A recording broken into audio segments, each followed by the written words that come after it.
All right, welcome to Gamer Tag Radio, episode 1150. This is your host, Danny Pena, and also joining me for this episode, there's no Paris, of course, Pete Rock. Pete, what's going on, man? Yo, what's up, everybody? How you doing? Good morning, Rihanna. Good morning. All right. Reese, so how's everything? I know the last time you were on, we talked about, for like a whole hour, Apex Yeah. Legends. I easily have another hour in me, but I'll try to keep it brief and only the critical information. Yeah. But it's been going pretty well. Not playing as much Apex as I would like, but hopefully we can get some games in today. I have my Apex onesie on representing. Yeah, I actually have a Apex hoodie that EA sent me to celebrate the release of season 10. This is coming out very soon. We're gonna be talking about all that stuff. I can't wait. I have questions. I have a lot of Mm. questions, so get ready for that. And also, Pete, hmm a couple days ago, man, we officially got the word about the remake of Dead Space. How excited are you That's about that, right. man? We're gonna be That's talking about right. that too. Yeah, my excitement knows no bounds when we're talking about Dead Space, we're talking about necromorphs, and we're talking about plasma cutters and markers. So I'm obviously ecstatic and stoked, and can't wait Mhm. to get into the conversation on that later on in the show. Definitely. All right, everyone. And also, I have a review coming up, which you only can hear it on the podcast, and it's about Microsoft Flight Simulator, the Xbox Series X and S version that's coming out this Tuesday. So if you want to listen to the full review, it's going to be available on the podcast tomorrow. So check it out. All right, so head over to gamertagradio.com. Listen to our past episodes. You could also find us on any podcast app. Just search for Gamertag Radio. Make sure to follow us, subscribe, and also post a review. Will help us out a lot. If you have any questions or feedback for the crew, here's how you contact us. All right, Pete. So let's talk about Dead Space, man. I know this was announced officially during EA Play. Shout out to WWE superstar Xavier Woods. He was the one hosting the whole event. I think he did an amazing job. I talked about that during the last episode of GTR. But Pete, this hmm is official, man. I know we had theories. Is it going to be a remake? Is it going to be a new game? It's actually a remake, man, of the game, of Dead Space. Uh, this game has a long history with us because we covered this back in the days. You actually went to the community event. I know we talked about that here on GTR. hmm Um, but also, this is going to be all for next gen console, and they also announced that they're also going to be it's a content that was cut from the original game. So, what are your thoughts about everything that was announced? So, what we know currently is EA Motive, as has been rumored, probably the worst kept secret in the last few months. EA Motive is working on a complete remake of Dead Space. Hmm. And when we hear remake, usually you think, okay, then they're just going to port it. They're just going to maybe upres some of the resolution of the, some polygons and some pixels and just make it look newer and refresh it for 2021 or whenever it comes out. Hmm. But unlike most games that get this kind of treatment, they're actually taking the game, they're taking all the original assets that shipped on the game, but they're also working on developmental data from when they first started creating the game, right? So they're taking original data and assets from the games and rebuilding it brick by brick, polygon by polygon, and creating the game basically from scratch using the EA Frostbite engine. You know, the devs were talking in the article about how they saw iterations of certain areas and how they had to block things off due to either technical constraints or other issues that came up during game development.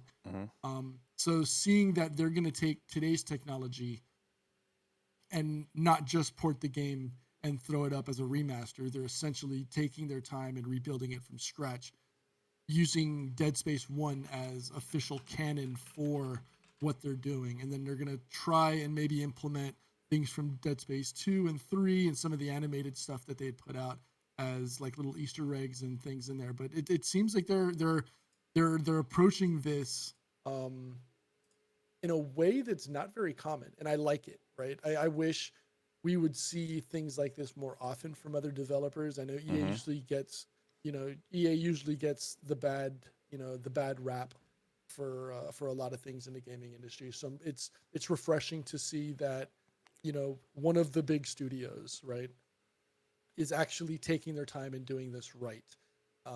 I'm actually it gives me more excitement, right, and joy watching that little teaser trailer where you're seeing Isaac bent over the workstation, and you just see his health bar increase in the back, knowing that he's getting ready, and you can see him just huffing because he just got through that stressful level. It's fantastic. As soon as I saw that, like I squealed like a little stuck pig, and it was fantastic. Oh, It's so good. yeah. Ree, have you ever played Dead Space or no? No, I don't do the scary games, so that's definitely not on my to playlist. But I'll watch you play. Yeah, that's true. Yeah, like, I love scary games. That's my thing. Hmm. Yeah, I gotta give you props. You actually watch Fear Street with me, and I know you're not a huge fan of horror movies at all. Not at all. It was Yeah, very frightening. I had a couple nightmares, but it was a good story. So yeah, definitely, definitely.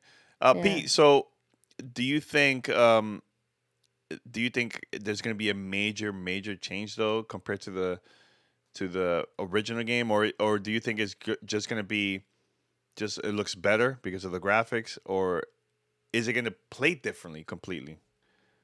I don't know, right? So Mm-hmm. originally, obviously, it was developed using either, and I don't recall from my notes from back then, Mm-hmm. but I don't recall if they were porting it or if they developed it on the Xbox or if they developed it on PlayStation. Uh, so I don't recall that, and I didn't see it in any of the articles going over that. Mm-hmm. But they're developing this using today's technology, so they're going to be using obviously the performance of current SSDs, where they're expecting or anticipating no load screens throughout the game. Mm-hmm. Obviously, taking advantage of 3D sound at most, potentially. I'm assuming in that regards.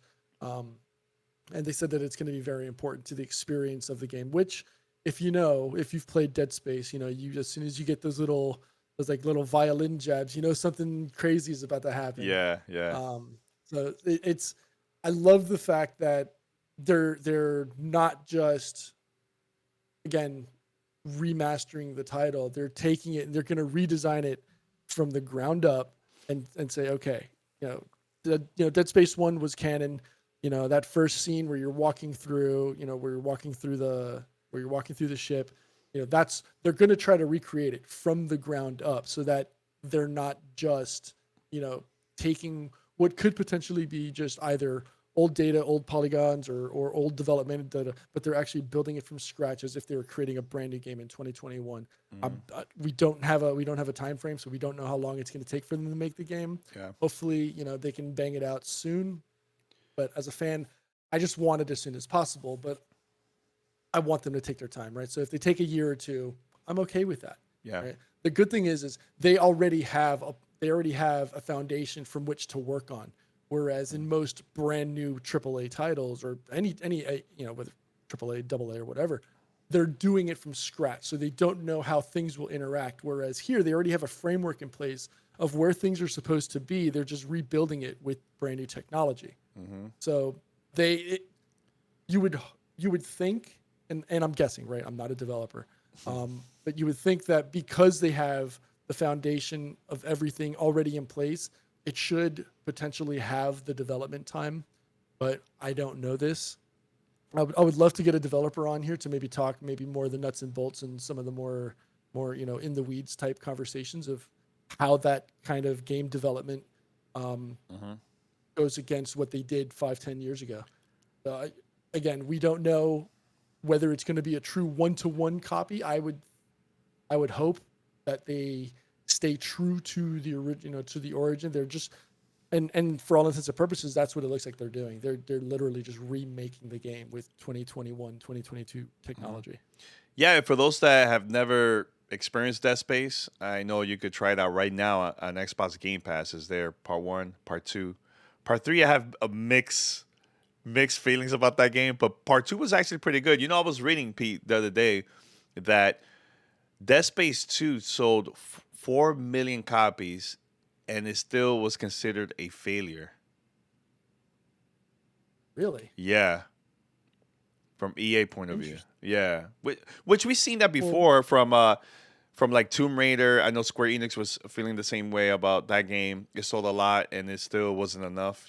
So they probably well, spend a lot of money. When it comes to like budget and marketing and everything. So I can kind of understand that, wherein like I just did a quick look up here, and it says that the budget for the game was like 60 million to make Dead Space 2, and it okay, only sold 4 million copies, right? And yeah. if we're gonna do the math real quick, $60 Well, remember times. that they now give $60 all the way. It's a percentage. I get that, Yeah. I get that, right? Hmm. But I mean, we don't. I don't know that back end number of Hmm. how much they actually physically make, but if we go by the $60 a copy times 4 million in sales, $240 million.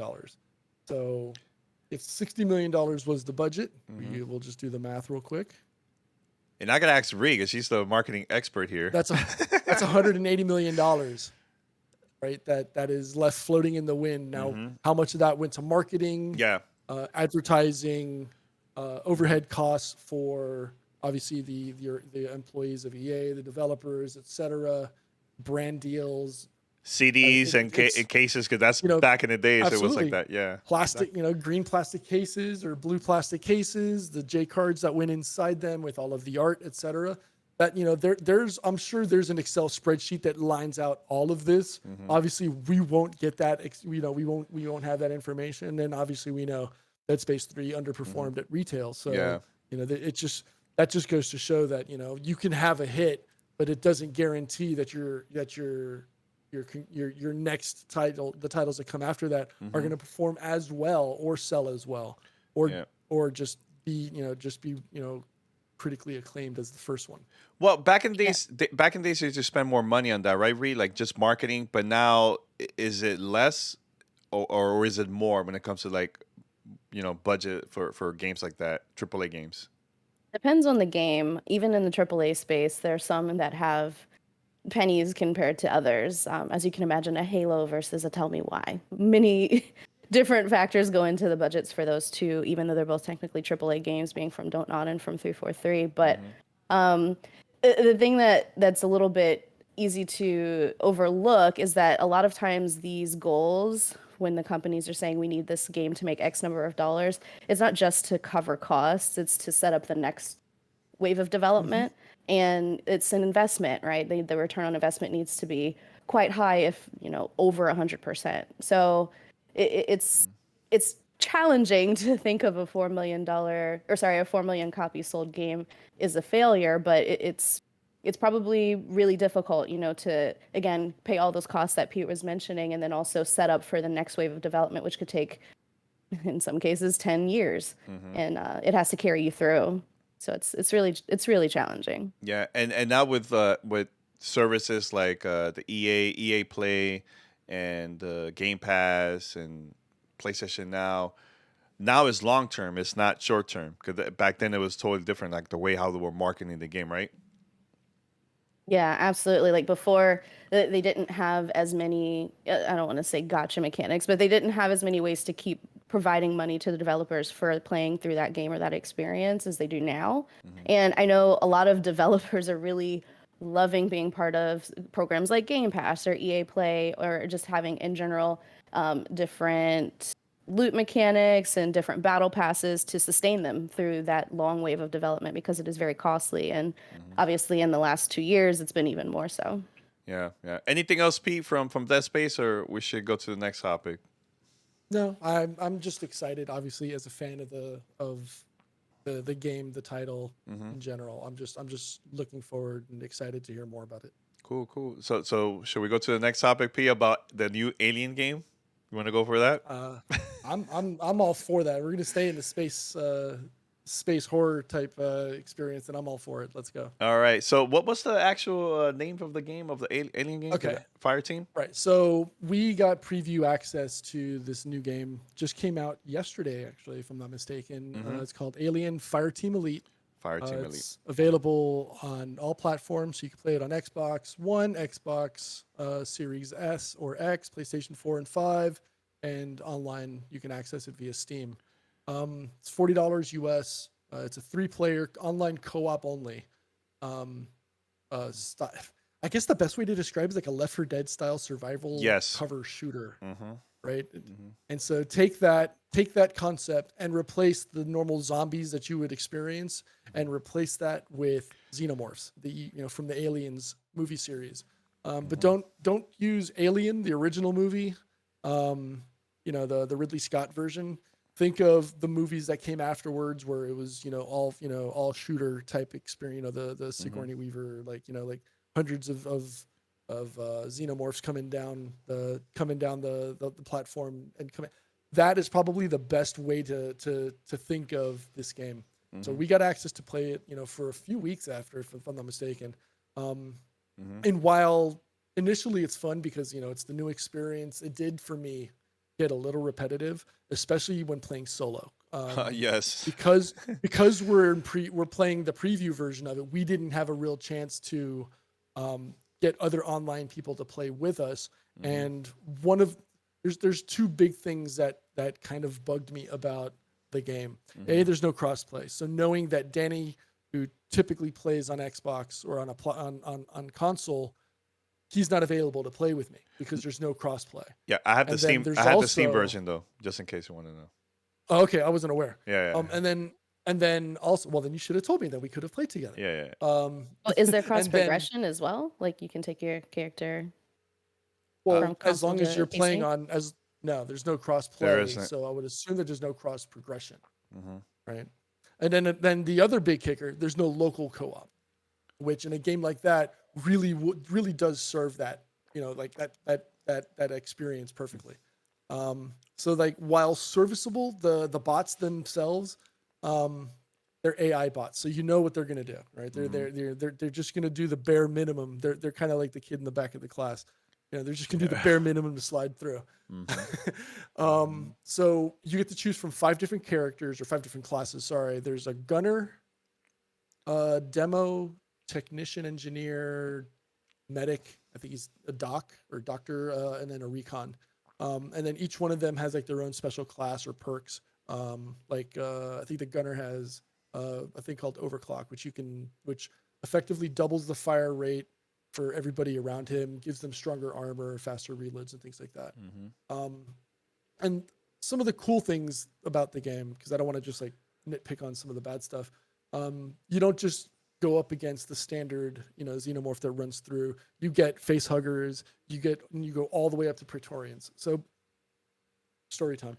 I used to read all of the Aliens books, right? All the Aliens books, all the Predator books, and then there was like a big stack of books that became the Aliens versus Predator, Mm-hmm. book series, and then those obviously became, just what we saw in the movie theater and stuff. So what this game does well in terms of it sets the mood with nonstop action of xenomorphs, in the horde mode style settings. Mm-hmm. Gameplay gives me a lot of TF2, Team Fortress 2 vibes, because you got a lot of similarities between the classes. Recon is spy, and you've got medic, etc. And the demo characters. You could throw out turrets and flamethrowers, which the turrets for me were probably my favorites, and I loved the flamethrowers, but for me the turrets were my favorites Mm-hmm. until their ammo runs out, and usually that's when it turns into mayhem if you're still trying to fight off the Xenos until you get into the next set of the game. Mm-hmm. But like I said earlier, no crossplay or any local co-op does a kind of like a disservice to this game, right? They being able to get that license from, I think it's Warner Brothers, um, says a lot. And also the studio, I think, was acquired like 3 or 4 times throughout the development cycle of this game alone.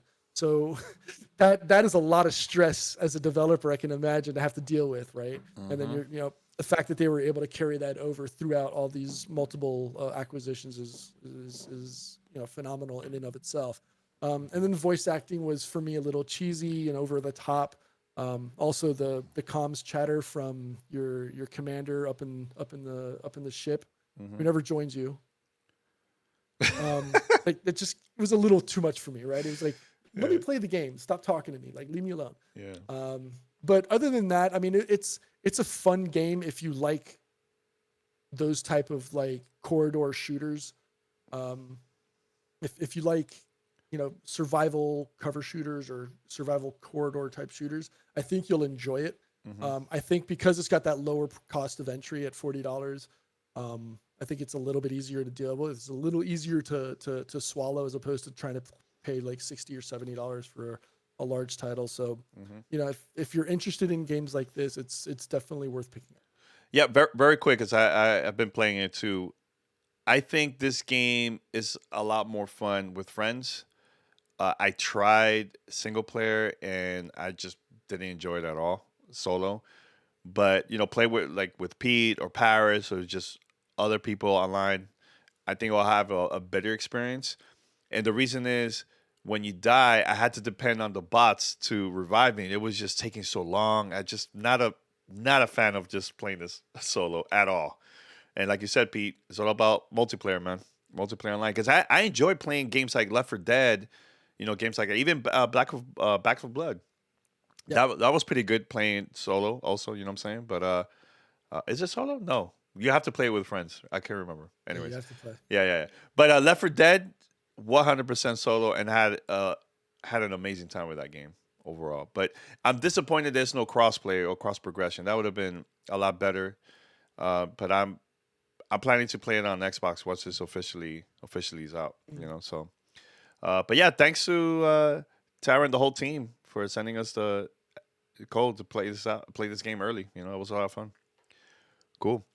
All right, so we have now Ree to talk about the new Apex Legends. She's an expert, Pete. Anything Apex That's why I hear. related, I always ask her like, "Okay, Ree, tell me the details. Tell me about the new character, the new season, everything." So, Ree, let's go for it.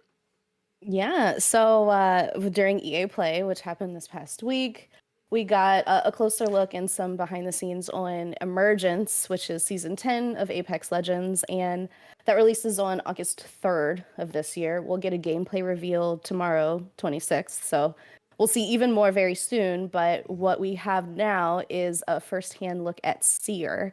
So Seer's character name is Obi. He has micro drones. That's his whole thing. He's been described as a stealth character Mm-hmm. that will offer all of the teammates more information about where the enemies are.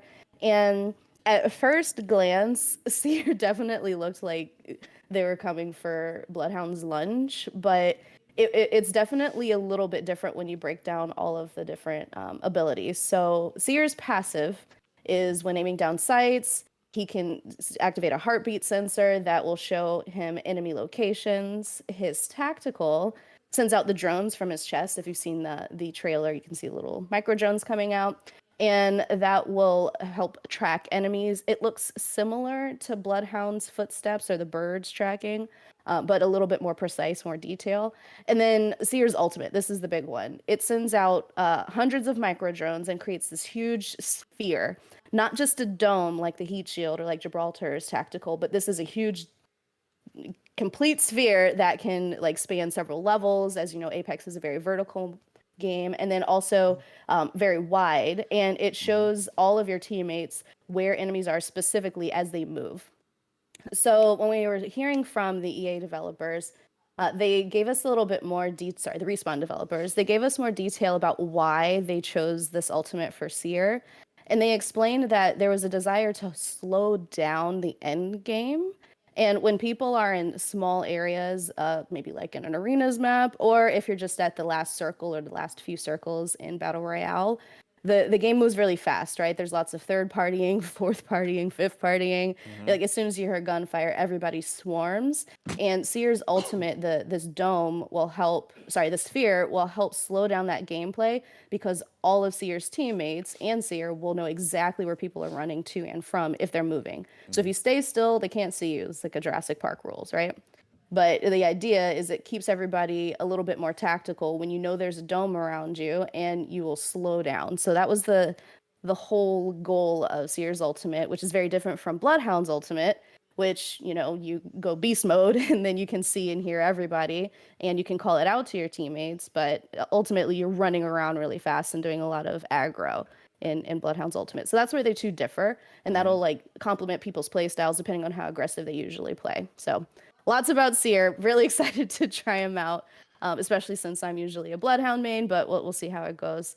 And what's also interesting about what we saw for Apex Emergence was this new Rampage LMG. So LMGs are incredible in Apex. If you have a Devotion, if you have a Spitfire, you're probably going to win a gunfight, right? Like they're very OP. But this one is getting even higher level up. Like it looks from the trailer, if you're looking at the one on, what is it, Respawn's YouTube, it's at 2 minutes and 13 seconds, where you see an incendiary grenade break apart.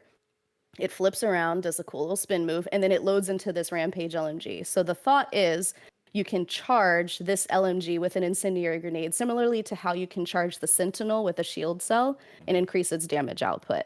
So this is going to power up LMGs even more. It's interesting that they mentioned in some of the flavor text I read somewhere that Rampart built this, and it's probably going to make Rampart even more OP. As you know, she has a passive buff with any LMGs, and yeah, it'll be interesting to see how the pick rate is in arenas where you can choose your starting weapons, and if you get enough currency, you can start off with a powered up Rampage LMG. That sounds pretty OP. We'll see how it goes. The Yeah. balancing will be questionable. Are you planning to use that in arenas? Because arenas and Yeah. battle royale it's like a totally different vibe in there. So when it comes to like weapons, so do you see yourself doing that or Yeah. no?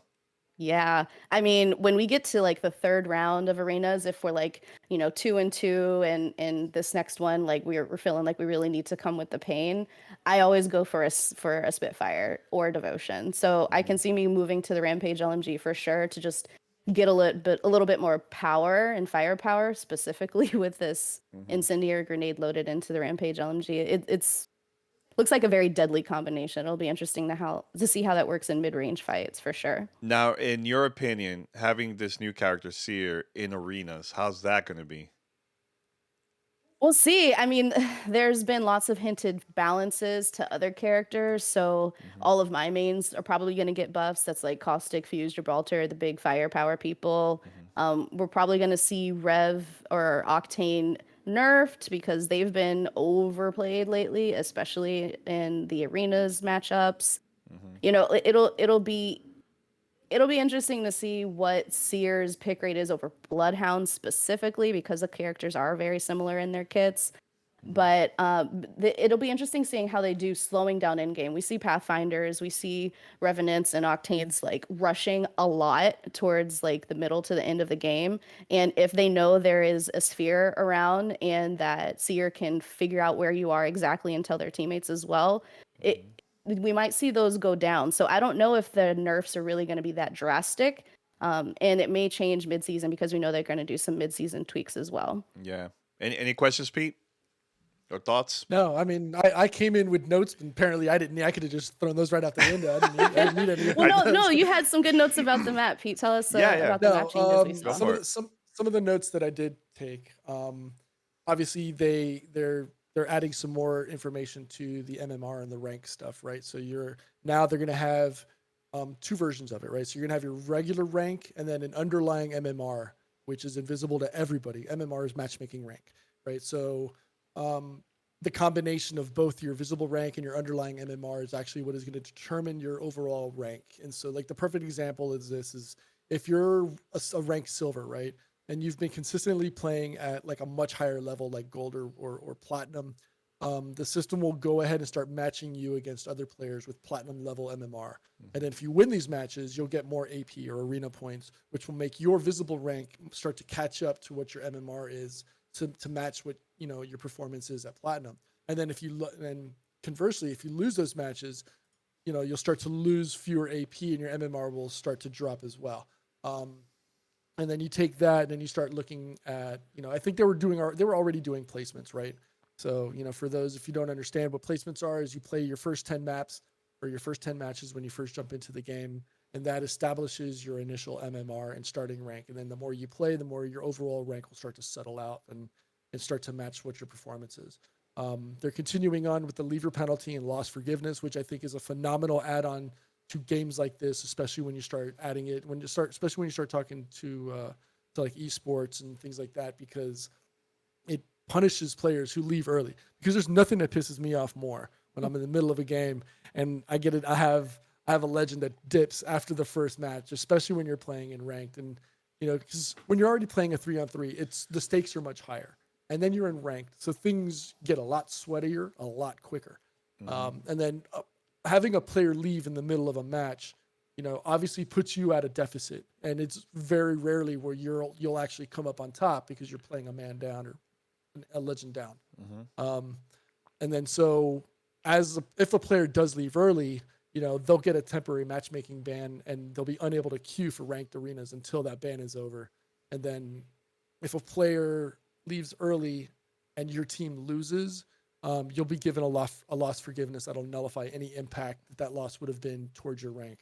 And then they're adding, the party restrictions, which it's the same as, and this is more so for arena, right? Because we're talking, this is with all the stuff that they talked about. Same as ranked BR, where platinum can match with gold but can't match with silvers, and that's just so that you don't bring in like low level legends or players, and you basically boost them up, and then they go off into the wild and play, and they're trash, and then they get upset. Yeah. And then down to the maps, they announced that there's going to be 3 maps officially for ranked arenas. It's going to be Kings Canyon Hillside, World's Edge Dome, and Olympus Oasis. And I'm curious, especially because Riana, you're the big fan here. Which of those 3 are you looking forward to playing the most? Hands down, Olympus. It's my favorite map right now. It has such a good balance of long and short range engagements, and I'm just really, really excited to see how it works out with arenas when everything is a lot tighter. Because 9 times out of 10, when I'm killed in Olympus, it's a sniper, and it'll be interesting to see how that flips in the meta. Yeah. Nah, I'm excited. Very excited to try this out, and I wonder what else they could do after season 10. Because, man, I mean, the game is getting better and better. With new legends and everything. Are we gonna see a totally new map in the future? You think, I think so. There's been some hints from the data miners, and obviously you always take that with a huge grain of salt. Yeah. But there's references to a location called Tropics, which may be the big Gaia map from the Titanfall universe, which would be very, very exciting. Ooh. I still think there is room. Obviously, we had a lot of fanfare with season 9. And Valkyrie coming as a character that maybe Titans would finally be in the game. I still think they could be on the map. We have the Marvin robots that give you loot drops. Like, why not take that a step further? And I think, Danny, this is something you even pitched before when we were talking. Like, have a Titan that everybody has to go take down, and it's like the boxing arena, right? There's different rules of engagement. You can't shoot opposite players, but maybe you can all take down this Titan and then grab the loot and run out of the area. Then you're fighting each other again. Like, I think there's lots of ways they can play around in this world, because Titanfall is incredible lore. Yeah, I mean, right now, I know during EA, the developers of Knockout City mentioned there's going to be like some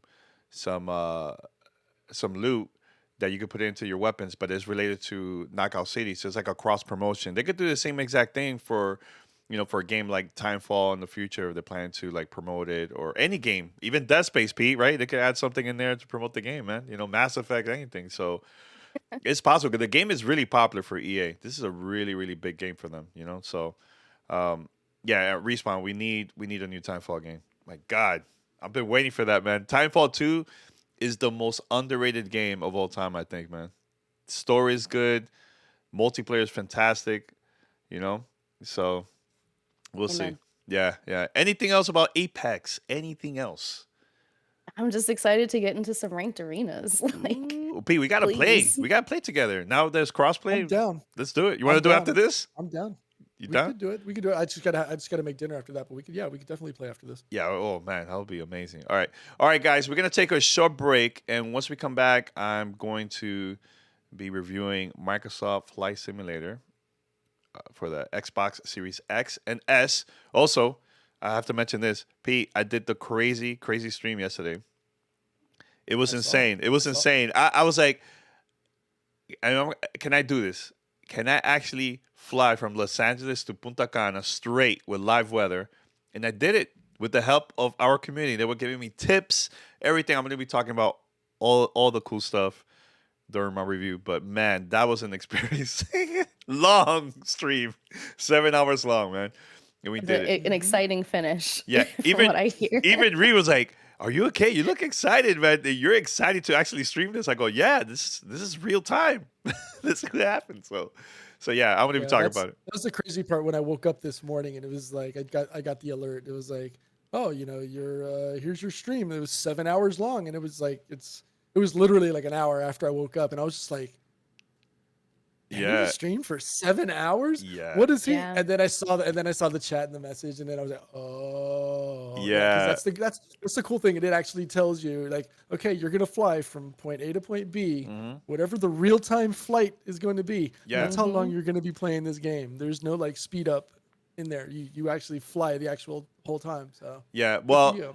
I'm glad you had a chance to do that. now I do have to mention, even though I got to Punta Cana, I didn't land correctly. Now here's why. Here's why.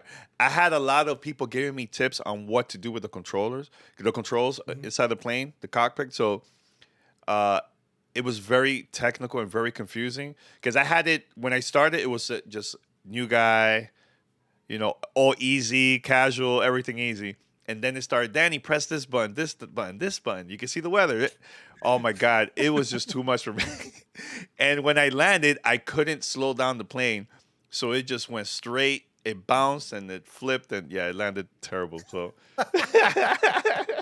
so watch the Definitely a stream. good highlight. Yeah, very good highlight. But before I go to review, one thing I do have to mention it was awesome to see the live weather because I know a lot of people talked about that for the whole year. If there's a storm, a tornado, hurricane, you could go through there too. And there was one part that I was flying in Texas. I had the live weather off, so in between New Mexico and Texas, when I pressed it and I pressed a live weather, dude, I was in the middle of a crazy storm. My plane was moving around like this. I'm like, oh my God. And then once I passed it, I was looking down and there was a section where there was a farm with letters that I think a farmer made that. And it had said something and people were looking it up from the stream. In the chat, they're like, "Oh, Danny, you're in this location. I found exactly where it, dude. It was really cool having that interaction with the chat in the game. That's funny. Yeah, yeah. All right, so we're gonna play the review here, and I'll be right back after this. All right, all right. So that was my review about Microsoft Flight Simulator for the Xbox Series X and S. For those that don't know, but for those that are listening, I would love to play with our community. I was asking questions during the stream, like, "Hey, how many people can actually go on and start flying together?" They said unlimited. I think it's like 50 something. They had somebody mention. Doesn't matter. Doesn't really matter. So we could do crossplay. Pete, you could fly PC version. I'll do the console version. Ree, if you want to join, we could fly somewhere. Have a race. Yeah, we not only race, but just fly, chat, and just go to different places, man. So now my question I Who'd be do the have first one to bounce onto the? Who would be the first person to bounce on the the long flight. on the tarmac? On the tarmac would be the first person to bounce. We'll see. Now I do have a question. I do have a question for y'all. If you have an opportunity to play this game together online, multiplayer with not only with us but also with our community, where would you like to go around the world? If you pick one place that we all fly together, let's start off with Rihanna. Any places you would like to fly around the world? Yeah. Yeah, there's a place that I've always wanted to go. I would really love to fly around Greece. That's a great location. Greece is beautiful. Yeah. Yeah. Why Greece? I don't know, like there's something about like the history there. I am unfortunately or fortunately Catholic, so I know there's a lot of history in Rome for me as well, but I would just really like to see sort of like the civilization and the architecture and how it's so different from what I'm used to over here in the States. Very cool. Very cool. What about you, Pete? Any location you would like to try out? Um, I think there's several. First, I'd like to go through either Tokyo or Kyoto. Ooh. I think it'd be phenomenal just to fly through that, just to see what it looks like. Mhm. I'd like to visit Korea, South Korea. Okay. I did the trip from Miami to LA to South Korea when I was a kid. So maybe try and recreate that, but I'm not gonna do like a 28-hour flight. That's a long There's no flight. way. That's a It long was flight. literally Miami to LA, LA to Hawaii, Hawaii to South Korea, and I wouldn't do that in the game. That would just take too long. Yeah. Um, and then I'd like to go to. I think I'd probably do the Zurich to Singapore to see what that would be like. Now, me, I'm just doing crazy stuff. I would like to find Area 51. I don't know if that's possible. Uh, do that. It's so random. Also, yes, Pete, I would like to go South Korea, but also I would like to travel North Korea to see how it is, to see the location, to see how Probably get you know. shot down. No, you won't. You're not gonna get shut down. It's not that violent. The game. Also, what I did, I was flying the other night. I flew out through Havana all the way to like the south part of the island in Cuba. I did that, but it was at night, so it was really hard to see. Last night when I was flying, I passed by the Keys, the Bahamas, north part of Dominican Republic, Haiti. I passed by there too, so that was really fun flying through the Caribbean. So one thing I would like to do is fly from Puerto Rico to Bermuda just to see how it is. Oh, go through the Bermuda The Triangle, see if you Bermuda actually Triangle. disappear. Yeah, so I could disappear, go to the Loki timeline or something, somewhere. Hmm. There might be some Easter eggs in there. You never know. Yeah, exactly. That would be awesome, man. But yeah, I can't wait to see what people have to say of the game, like once it releases to the public for the console. I think there's gonna be a lot of people playing that, man. Really, really cool. All right, so we're gonna wrap it up here. Gamertag Radio first of all, thank you so much for joining us. Is there anything new happening at G4? Anything new coming up? There's some stuff happening. We'll have some big news to share in the next couple weeks. So Ooh. keep an eye out on our socials. Yeah.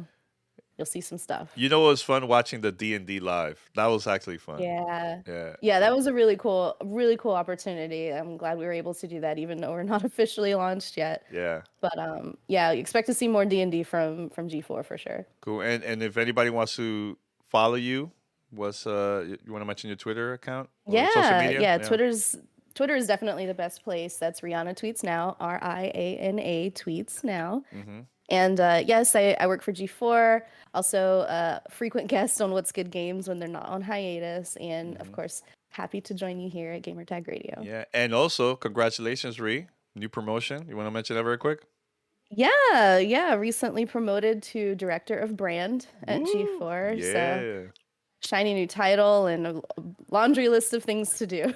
Yeah. Very exciting. Very proud of you. Very proud of you. Thank you. Yeah. And congratulations. Yeah. Thank you. Anything else, Pete, from your end? No, I just want to know why your voice cracked right now. Hey, man, I'm a teenager, man. I'm getting. Benjamin Buttoning. Yeah, exactly. All right, one. Head over to gamertagradio.com. Listen to our past episodes. Also, find us on any podcast app. Just search for Gamertag Radio. Follow us. Subscribe. Post a review. It'll help us out. Now, if you have any questions, comments, anything, here's how you could contact us. All right. Thank you, everyone, for listening. Until next time, new episode coming out later this week here only on Gamertag Radio. Peace.